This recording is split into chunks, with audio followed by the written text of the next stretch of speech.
শাবনূরের সাথে দেখা না করে আসলে কিন্তু এয়ারপোর্টে নামতে দিব না। ফার্স্ট মোশনে সে দৌড়ে মানে প্রথমে কি করবে বুঝতে পারতেছে না, একবার সালাম করতেছে, একবার বুকে পড়তেছে, একবার চুমু খাচ্ছে। আমি আর ছবিতে গান গাইতে চাই না।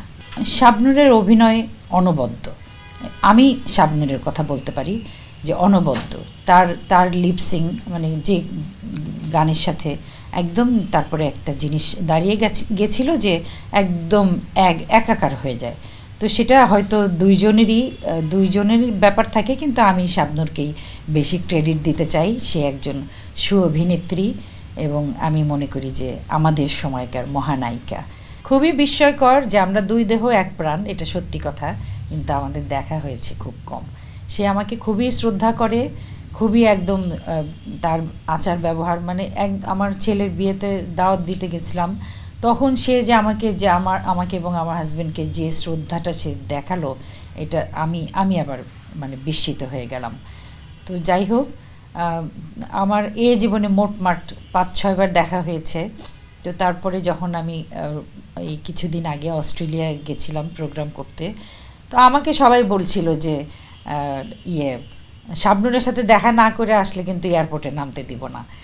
আমি আবার আমার অনুষ্ঠানটা হলো ক্লাসিক্যাল গানের অনুষ্ঠান, আমি ওখানে ক্লাসিক্যাল গাবো।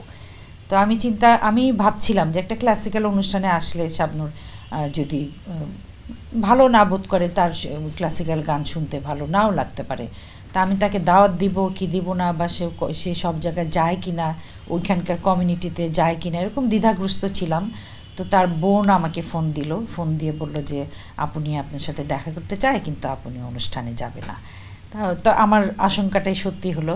তো আমি বললাম যে ঠিক আছে, তাহলে আমি আমার দেবরের বাসায় আছি, মামুন হাসান খান, তার বাসায় আছি, ওখানে তার অ্যাড্রেসটা দিয়ে দিলাম।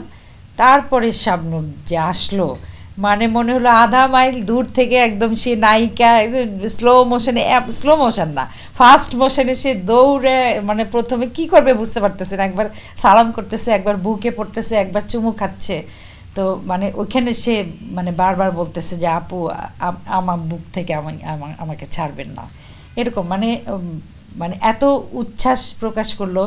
একটুখানি ওইটার ছোট্ট একটা ক্লিপ আমার দেবর নিয়েছিল, তা আমার আমার চ্যানেলে যেটা ছাড়লাম, কত 10 মিলিয়ন ভিউ হয়ে গেল মানে কয়েকদিনের মধ্যে।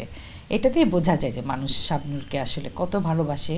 আমার মনে হয় সেই ভালোবাসার ঋণটা শোধ করার জন্যই সে আবার নতুন করে আরেকটা ছবিতে আসছে। আমি তার জন্য শুভকামনা জানাই।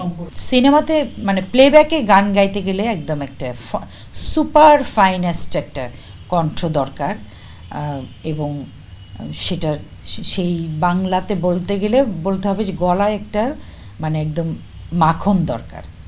তো সেই বয়সের সাথে সাথে সেই মাখনটা একটুখানি কমে আসে। আমি আর ছবিতে গান গাইতে চাই না।